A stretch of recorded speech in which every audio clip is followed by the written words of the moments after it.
versículos 16 e 17, diga: achei. Achei. Pois não me envergonho do Evangelho de Cristo, porque é o poder de Deus para a salvação de todo aquele que crê, primeiro do judeu e também do grego, porque a justiça de Deus se revela no Evangelho de fé em fé, como está escrito: o justo viverá pela fé. Eu digo amém por essa palavra. Amém. Queridos, essa carta é muito conhecida, foi escrita pelo apóstolo Paulo no ano 57 depois de Cristo. Paulo estava ali em Corinto, e ele passou o inverno ali em Corinto 3 vezes, e ele escreve essa carta. E qual foi o objetivo de ele escrever a principal carta do Novo Testamento?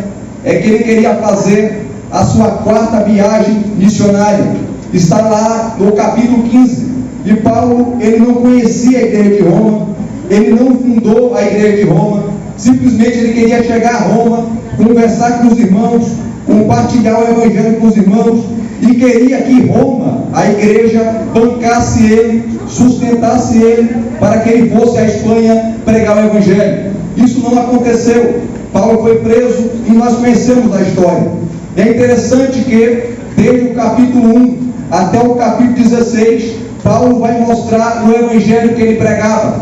Paulo ele vai descrever detalhes, aquilo que ele pensava, aquilo que ele entendia acerca do evangelho. Se você ler toda a carta, você vai ficar maravilhado. Dr. Martin Lloyd-Jones, que foi o maior pregador, o maior expositor do século XX, que pregou essa carta por 14 anos. Imagina um pregador pregar um único livro da Bíblia por 14 anos.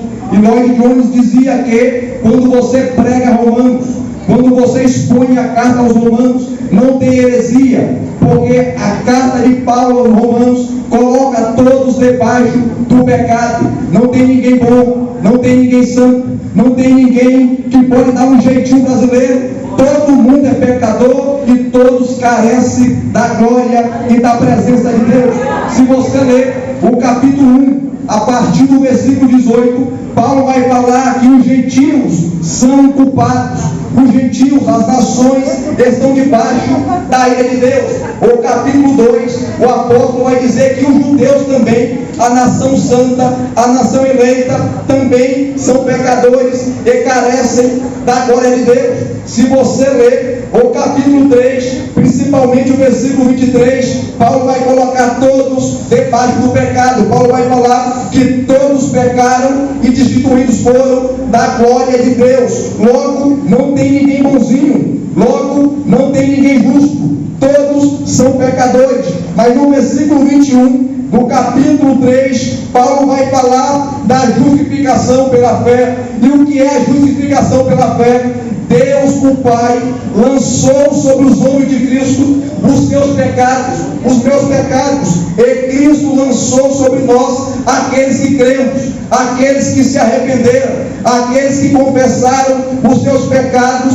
Cristo depositou na nossa conta, colocou na sua conta, colocou na minha conta a justiça dele, te declarando justo. Logo, você está aqui não é porque você é bom, você não está aqui não é porque você fez alguma coisa boa, você está aqui mediante a graça salvadora de Deus. Tudo é graça. Se você está trabalhando, é graça. Se você acordou com saúde, é graça. Se você está respirando, é graça. Se você está aqui, aleluia, e passou por situações complicadas e conseguiu vencer, tudo é a graça de Deus, é o favor e merecido de Deus. É interessante que a palavra graça, se você for estudar o original, a palavra charis, ou charis no grego, significa, tem mais de 100 benefícios, ou melhor, tem mais de 100 expressões. Graça significa benevolência, beleza, doçura, misericórdia, amor. Tudo aquilo que Deus está resumido nessa palavra graça. Então, se você está com saúde, se você está trabalhando, se você chegou aqui esta noite, não foi porque você é bonzinho, porque você é boazinha, é a graça salvadora, aleluia, abençoadora de Deus. E Paulo continua, no capítulo 4, a justificação na prática, usando o exemplo do patriarca Abraão, falando que Abraão não foi justificado pelas suas obras, mas ele foi justificado pela fé. No capítulo 5, os versículos de 1 a 11, Paulo vai falar dos frutos da justificação. No capítulo 5, versículo 1, ele já começa assim: justificados, pois, mediante a fé, temos paz com Deus por meio do nosso Senhor e Salvador Jesus Cristo. É interessante que a justificação, Cristo colocou na sua conta a justiça dele, te declarando justo. Agora você tem paz com Deus, porque antes você estava afastado, antes você estava longe, porque o pecado separou o homem de Deus, o pecado afasta o homem de Deus. Qual foi a primeira coisa que Adão fez quando pecou? Ele foi se esconder, ele pegou folha de figueira para cumprir a sua nudez. Deus aparece no jardim e dá um grito e faz uma pergunta, é uma pergunta maravilhosa, e Deus pergunta para Adão: onde estás? E quem sabe tem alguém aqui nesta noite que está afastado, quem sabe tem alguém aqui nesta noite que está indeciso, quem sabe tem alguém aqui nesta noite que está fraco da fé, e Deus está perguntando, fazendo a mesma pergunta que ele fez para Adão quando ele pegou ali no jardim do Éden: aonde você está? Onde estás? Aleluia. É normalmente quando nós pecamos, quando nós erramos, nós se escondemos, nós não queremos falar com ninguém, nós temos aquela sensação que alguém está vendo, que alguém percebeu, que alguém viu. Se você tem cometido algum pecado grave, ou se você falhou, se você errou, Deus está aqui nesta noite para te perdoar e derramar sobre você o perdão, porque o sangue dele nos purifica de todo pecado. Justificados, pois, mediante a fé, temos paz com Deus. Logo, Deus não está irado com você, Deus não está bravo com você, porque tem gente que tem um Deus carrasco, um Deus que parece um Alá, os Deus lá dos muçulmanos, um Deus mau, um Deus cruel, um Deus que está sempre com a testa franzida, louco para punir, louco para matar. Esse Deus não é o Deus da Bíblia. O Deus da Bíblia é um Deus gracioso, é um Deus bondoso, é um Deus misericordioso, é um Deus que estende a mão da graça, é um Deus que estende a mão da misericórdia, é um Deus da segunda chance. Onde está? Onde está você? Deus está com saudade do teu glória, Deus está com saudade do teu aleluia. Ele não abre mão de você, porque foi por você que ele derramou o seu sangue. Nos versículos 12 a 21 do capítulo 5, Paulo vai falar das duas humanidades, dos dois Adão. O primeiro Adão pecou, o primeiro Adão errou, e toda a raça humana estava representada em Adão. Adão é o cabeça da humanidade caída, porque Adão era o representante federal da raça humana. Quando Adão pecou, nós pecamos com ele. Quando Adão errou, nós erramos com ele. Quando Adão falhou, nós falhamos com ele. O pecado de Adão foi a casca de banana, onde toda a humanidade escorregou. Mas Cristo é o segundo Adão. Cristo é o cabeça da humanidade redimida. Cristo veio consertar aquilo que Adão veio fazer. Adão veio e errou, pecou, traiu, fez coisas terríveis, mas Cristo Jesus, o segundo Adão, ele veio restaurar o que o primeiro Adão fez. Aleluia. Cristo é o segundo Adão. Logo, se você está aqui nesta noite, se você está aqui ouvindo esse sermão, você é privilegiado, porque Cristo, o segundo Adão, pagou o preço pelos seus pecados. Cristo, o segundo Adão, ele pagou na cruz do Calvário aquilo que você não poderia pagar. Quando ele gritou na cruz do Calvário: está consumado, ele estava dizendo: os teus pecados estão perdoados, a tua vida passada não me interessa, tudo agora será novo, é nova vida, é novidade de vida, tua vida não será mais a mesma. Se você pegar o microfone, se alguém pegasse o microfone aqui e contasse da sua vida passada, nós ficaríamos estatalados, nós ficaríamos, quem sabe, um pouquinho abertos, porque tem gente aqui que era drogado, tem gente aqui que era alcoólatra, tem gente aqui que fazia tanta coisa errada, mas Cristo Jesus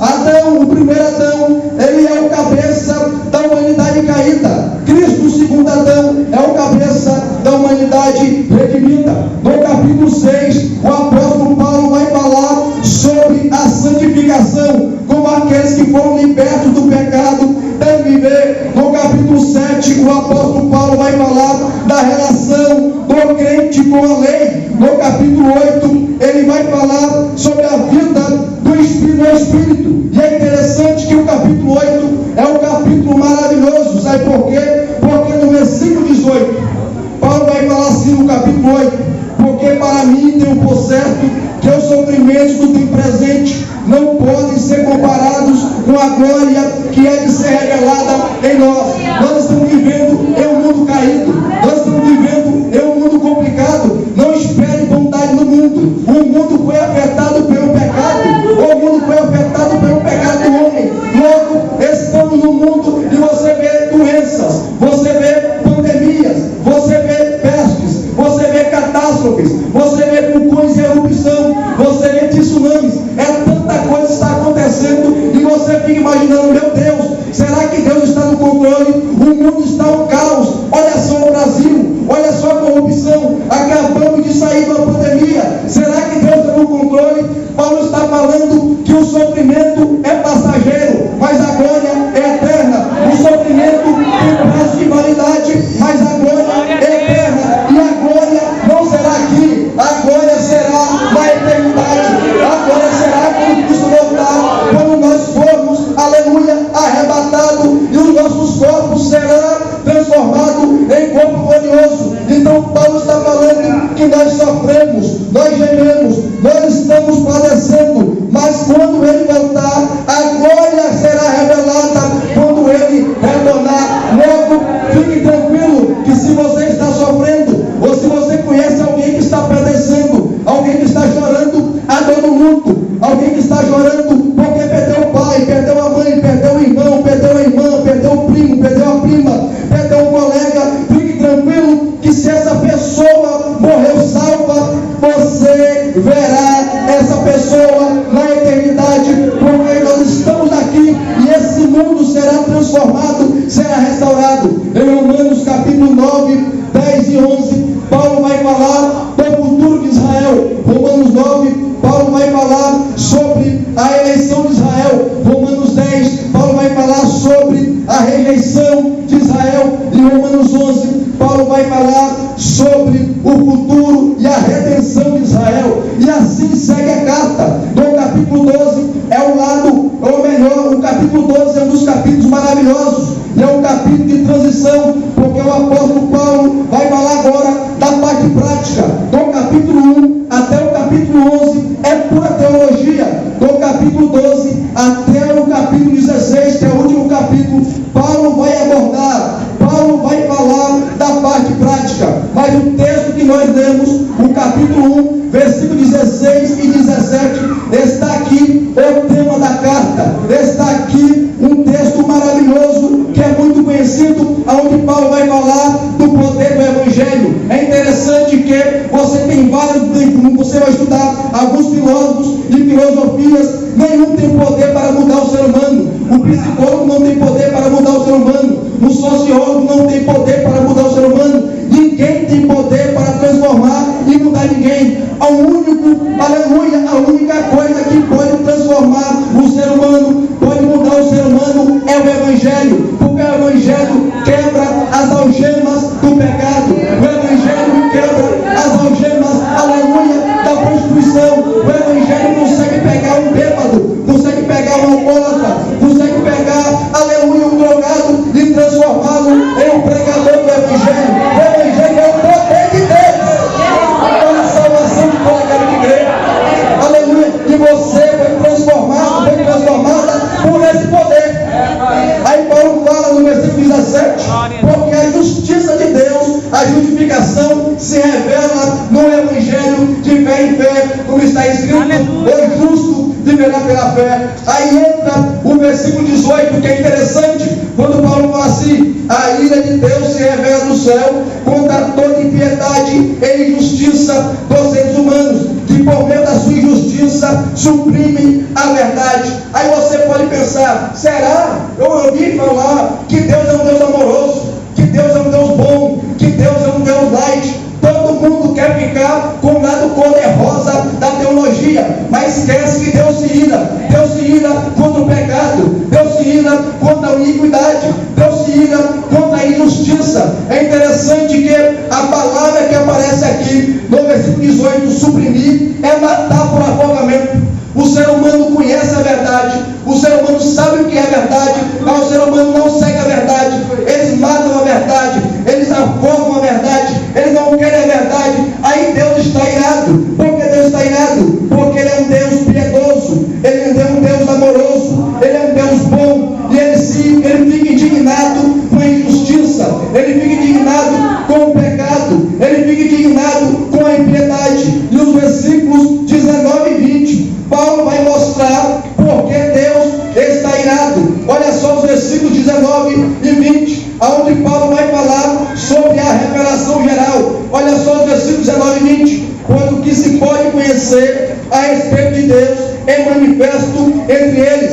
porque Deus lhes manifestou, porque os atributos invisíveis de Deus, isto é, o seu eterno poder e a sua divindade, claramente se reconhecem desde a criação do mundo, sendo percebidos por meio das coisas que Deus fez. E o que é a revelação geral? Quando você acorda de manhã, ou quando você vai para o sítio, você vai na praia, você vê o mar, você vê a lua, você vê as estrelas, você vê as florestas. Tudo isso quem criou, quem formou foi Deus. É interessante que quando tem aquele vendaval e você vê, aleluia, as cores, quando você vê as árvores, ou as folhas das árvores, bater palma. Para quem as folhas das árvores está batendo palma? Para quem os passarinhos cantam? É para Deus que é o Criador.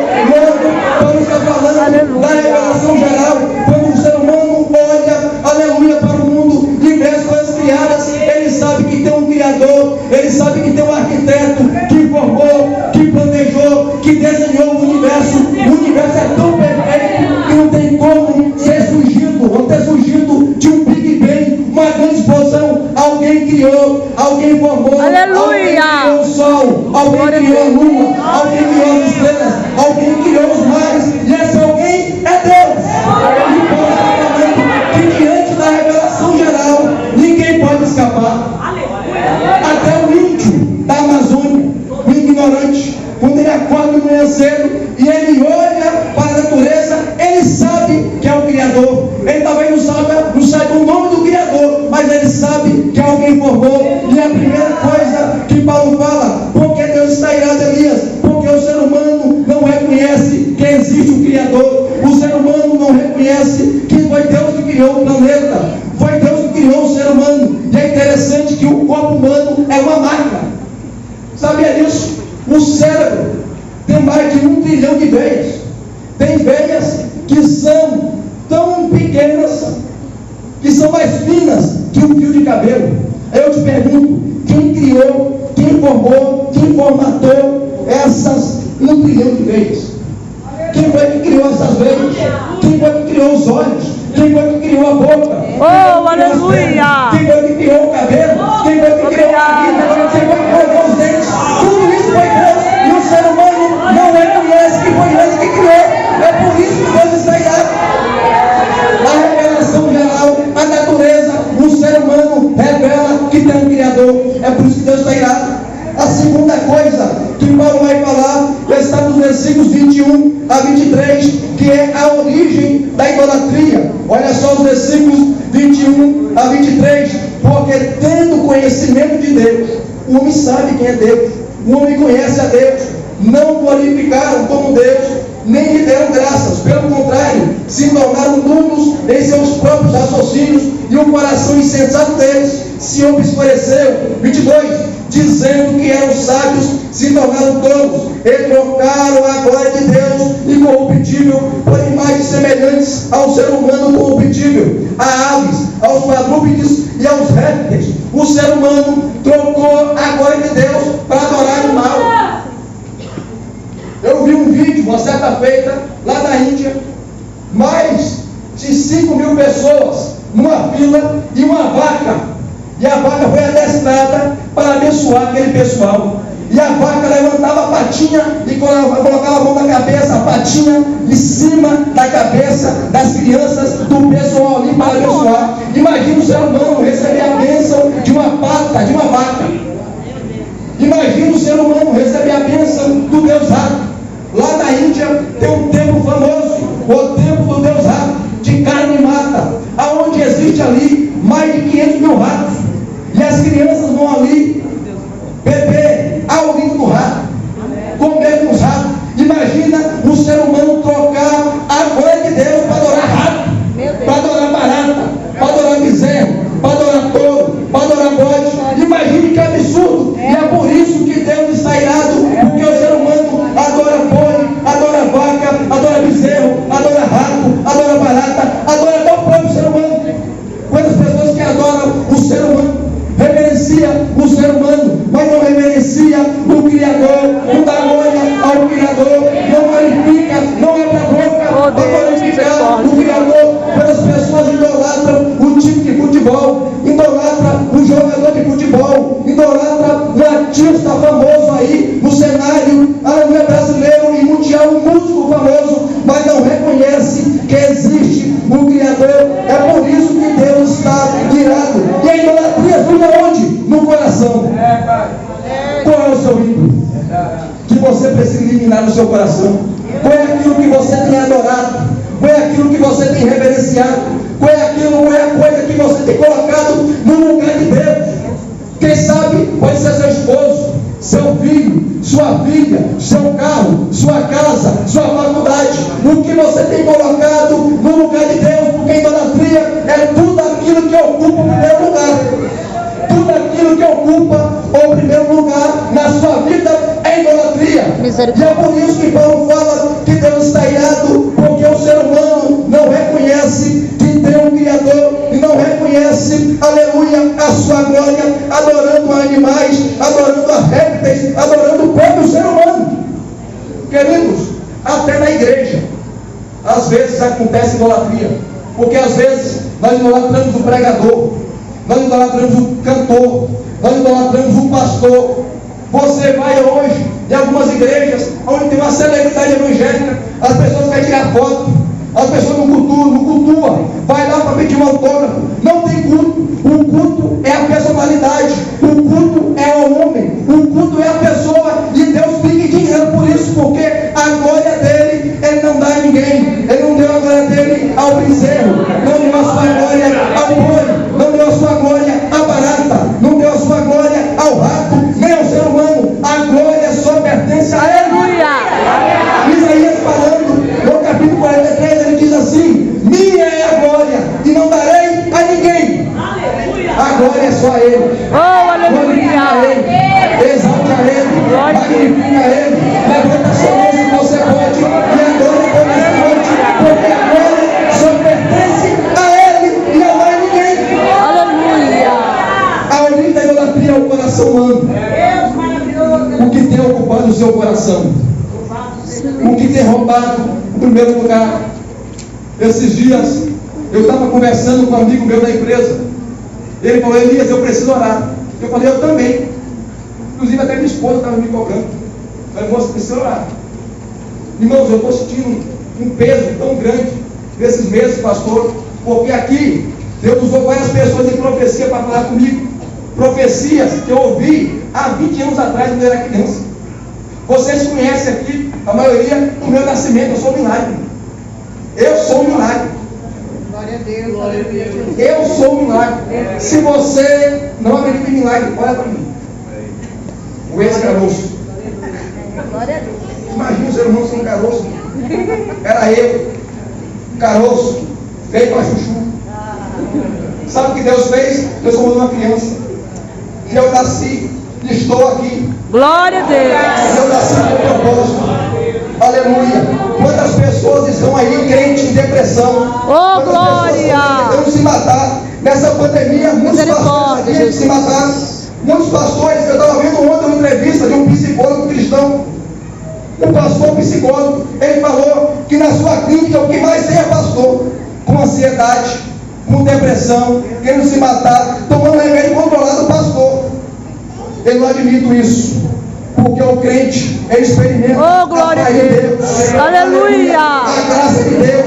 Nessa noite, se você está perturbado, Glória a Deus. se você está em Aleluia. depressão, ou você está no início de depressão ou com ansiedade, eu, em nome de Jesus, repreendo Oh, glória. essa depressão, corta em retirada agora, em nome de Jesus. Receba paz, receba alegria, receba a graça de Deus. Aleluia. Porque Deus está irado, porque o ser humano substituiu a glória de Deus, dando a glória a animais, dando a glória a outro ser humano. Outra coisa, olha só os versículos 24 e 25, onde a mente dessas pessoas são reprováveis. Olha os versículos 24 e 25. Por isso Deus fez o quê? Por isso Deus os entregou. Olha o versículo 26, diz assim: por causa disso Deus os entregou. Olha o versículo 28, e por haver desprezado o conhecimento de Deus, ou quando Deus os entregou. Irmãos, o que é Deus entregar a pessoa à própria sorte? É Deus cruzar os braços e deixar a pessoa exercer toda a maldade no seu coração. Misericórdia, Jesus. Quando você vê uma pessoa que é discipulada por Deus, que Deus fala uma, fala duas, fala três, fala quatro, e a pessoa não dá ouvido, sabe o que Deus faz? Deus cruza os braços. Deus entrega a pessoa à própria sorte. O que você vê de pessoas abandonadas porque desprezaram a glória de Deus, desprezaram o poder de Deus, desprezaram o convite da graça, desprezaram o amor incondicional, desprezaram a graça de Deus. E Deus entrega a própria sorte, cruza os braços. Quantas pessoas que eu conheço, você conhece, que cantou nas irmãs, cantou nos jovens, adolescentes, tocou na orquestra, foi até obreiro, hoje está numa situação de dificuldade, acabou com o casamento, acabou com os filhos, vieram até mendigos. Sabe por quê? Desprezaram o conselho de Deus. Isso aqui é um alerta para alguém aqui nesta noite. Cuidado com aquilo que você está fazendo. Cuidado que Deus está vendo. Aleluia. Não adianta você tentar encobrir pecado. Diante de Deus não tem pecado encoberto. Cuidado com a sua vida espiritual. Cuidado com o seu casamento. Proteja o seu casamento. Proteja os seus filhos. Porque Deus está de olho. Não brinque com Deus. Não brinque com o pecado. Não brinque com o diabo. Não brinque com as coisas espirituais. Porque todos aqueles que brincaram com Deus se arrebentaram. Aleluia. Já imaginou? Se Deus abandonar alguém, o que será dessa pessoa? Oh, Jesus. Eu lembro de Saul. Quantas vezes Saul começou tão bem, obedecendo, mas o final dele foi consultar uma feiticeira, um necromante, uma médium, para falar que Samuel estava morto. O homem estava tribulado, perturbado, endemoniado, e acabou cometendo suicídio. Não adianta começar bem, tem que terminar bem. Não adianta começar bem, tem que terminar pregando. Não adianta começar cantando, tem que terminar cantando. Não adianta começar pastoreando, tem que terminar pastoreando. Não adianta começar tocando, tem que terminar tocando. Não adianta começar bem e terminar mal. Mas nesta noite eu digo para você, em nome de Jesus, você vai começar bem, Aleluia. e vai terminar bem, porque Deus está com você. Aleluia. Olha os versículos 24 e 25. Por isso Deus os entregou à impureza pelo desejo do seu coração, para desonrarem o seu corpo entre si. 25. Eles trocaram a verdade de Deus pela mentira, adorando e servindo a criatura em lugar do Criador, o qual é bendito para sempre. Amém. As suas mentes são, irmãos, sabe o que é mente cauterizada? Já pregou para alguém o evangelho e a pessoa não quer ouvir? Uma pessoa que já foi crente, já foi lavada, já foi redimida, e você prega para ela e ela desdenha, ela tira a chacota. A pior coisa que tem é a apostasia. E o que é apostasia? É o abandono deliberado da fé. É uma pessoa cuspir na graça, é uma pessoa jogar a pedra na cruz, é uma pessoa ultrajar o sangue de Cristo, é uma pessoa que um dia abraçou a fé, agora está desprezando. E Paulo está falando aqui que essas pessoas Deus entrega a própria sorte. Nunca seja desprezado por Deus. É forte isso. Se Deus desprezar você, acabou. Deus está avisando a pessoa daqui mais uma vez. Cuidado com o que você está falando. Cuidado com aquilo que você está pensando. Cuidado com aquilo que você está fazendo. No oculto Deus está vendo. Os seus olhos estão lá dentro do seu quarto. Aleluia. E tem pessoas que falam assim. Aleluia. No meu quarto, eu vou ver coisas aqui com minha esposa que Deus não pode se meter. Deus está vendo. Aí fala, Senhor, o Senhor não pode entrar no quarto do meu filho, porque meu filho vê coisa lá no quarto dele e o Senhor não pode entrar. Aí Deus fala assim, então eu vou entrar, mas eu quero a sala. Não, o Senhor não pode entrar na sala, porque eu, meus filhos e a minha esposa, a gente assiste algumas coisas que o Senhor não pode ver. Então eu vou para o corredor. Não, o Senhor não pode ficar no corredor, você vai atrapalhar o caminho, fica lá fora. Misericórdia. As pessoas que Jesus está do lado de fora da sua vida, da sua casa, do seu casamento, do seu relacionamento. Deus está divertindo você mais uma vez. Cuidado para Deus não entregar você a própria sorte. Aleluia. E eu finalizo agora. Olha o versículo 26 e 27. Por causa disso, Deus nos entregou as paixões vergonhosas, porque até as mulheres trocaram o modo natural das relações íntimas por outro, contra a natureza. Da mesma forma também os homens, deixando o contato natural da mulher, se inflamaram mutuamente em sua sensualidade, cometendo indecência, homens com homens, e recebendo em si mesmo a merecida punição do seu erro. Queridos, o homossexualismo é um dos pecados terríveis contra Deus. No Antigo Testamento era a pena de morte. Se você ler Levítico capítulo 18, versículo 22, e Levítico capítulo 20, versículo 13, era digno de morte. Hoje você vê aí igreja para homossexual, pastor gay. Já imaginou você ser pastoreado por um gay? Com todo respeito, eu não sou homofóbico, você não é homofóbico, nem homofóbica, mas nós temos que pregar o Evangelho. É contra a natureza. Deus criou o homem e a mulher para os dois viverem juntos, se amarem, se relacionarem, mas os homens preferiram ficar com outros homens. Paulo fala que eles estão ardendo de amor, de paixão por outro homem, e as mulheres ardendo de amor por outra mulher. Sabe o que é isso? Paulo fala que Deus nos entregou. Deus cruzou os braços. O que você está vendo nos últimos dias é sociedade depravada, imoral. É Deus que cruzou os braços, deixando o ser humano ser entregue à própria sorte, porque não obedece à palavra de Deus. Fique de pé comigo. E se você ler o versículo 28 a 32, é o fundo do poço. Quem entendeu aqui a palavra de Deus? Quem entendeu a palavra de Deus? Aleluia. Posso fazer um apelo, pastor? Se tem alguém que ouviu essa palavra, entendeu essa palavra, e Deus falou ao seu coração, vem aqui que eu quero orar por você. Não vou insistir. É o pregador que convence, é o Espírito Santo. Se Deus falou com você, se Deus tocou no seu coração, se Deus falou, aleluia, fortemente, vem aqui que eu vou orar por você. A igreja vai cuidar de você. A igreja vai te abraçar, vai te amar. Os seus pecados serão perdoados. Os seus nomes serão escritos no livro da vida. É aqui que nós iremos orar. Se alguém afastado, se alguém fraco da fé, corra rápido que nós iremos orar. O pastor irá orar por você. O pastor irá impor as mãos sobre você. Aleluia. Aleluia. Aleluia. Aleluia. Deus quer te libertar. Deus quer te salvar.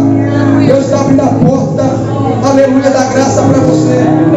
A porta da graça está aberta para você. Aleluia. A oportunidade está aberta para você. Glória a Deus. Aleluia. Se você ouvir a voz de Deus, não endureça o seu coração. Glória a Deus. Aleluia. Glória a Jesus.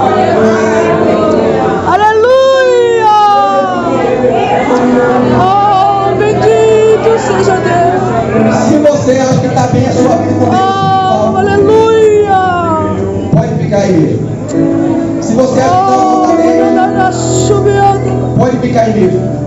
Mas se você Aleluia. até crente mesmo, que o seu relacionamento com Deus está quebrado, está fragmentado, você está na UTI espiritual, os seus batimentos cardíacos espirituais estão piscando, está quase apagando. Você precisa de uma reconciliação com Deus.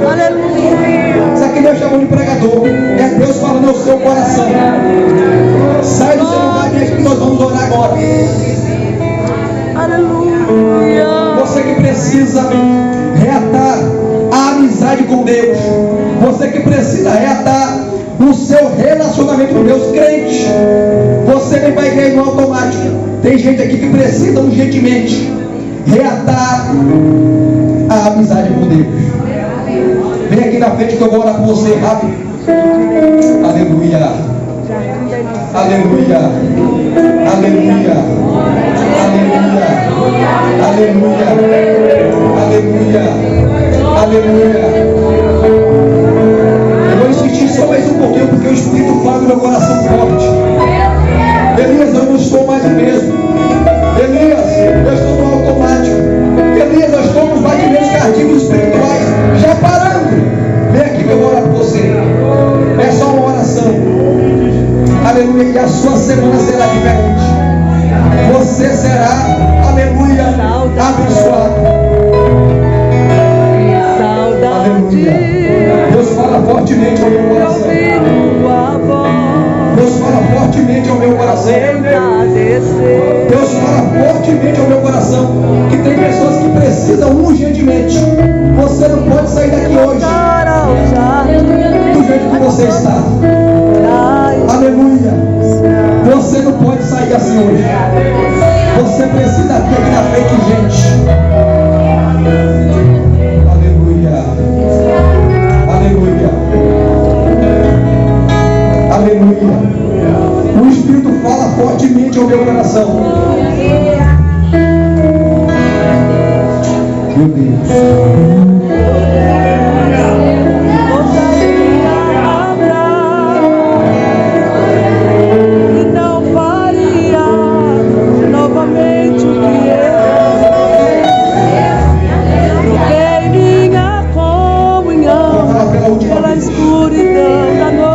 Você mesmo, mas o seu relacionamento com Deus não está bom. Você está no automático. Você sabe o que falta aí. Você sabe o elo dessa amizade com Deus para retornar, para voltar. Vem aqui na frente. Eu não sou de insistir. Deus precisa, aleluia, te quebrantar, te quebrar. Está aqui dois homens. Nós iremos orar. Esse moço se converteu amanhã. Seu nome, rapaz? Marcelo. Seu nome, jovem? Pedro. Está aqui o Marcelo e Pedro. Nós vamos orar por ele. Aleluia. Feche seus olhos, vamos orar.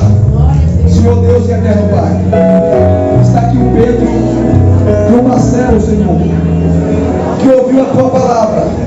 Aleluia. O Marcelo de manhã entregou a tua vida, a sua vida em tuas mãos, Senhor. O Marcelo se converteu. Está aqui também o Pedro, Senhor. Venha, Senhor Deus, tocar agora nos seus corações.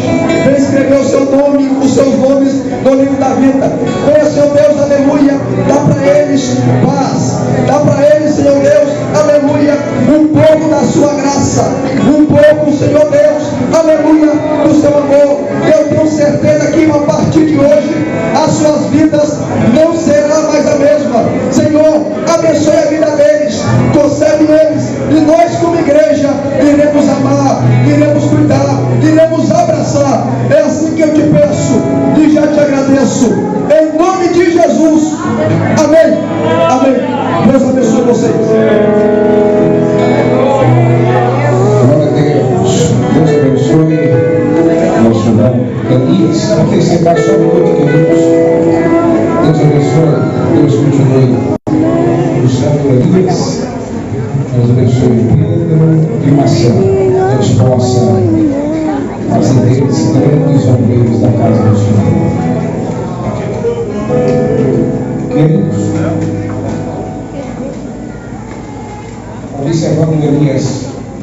Porque eu lembro que eu conheci um missionário chamado Roberto, ele era missionário na Índia, e ele contou para nós que lá tinha um rapaz que a esposa dele era uma macaca, porque eles acreditam lá em muitos deuses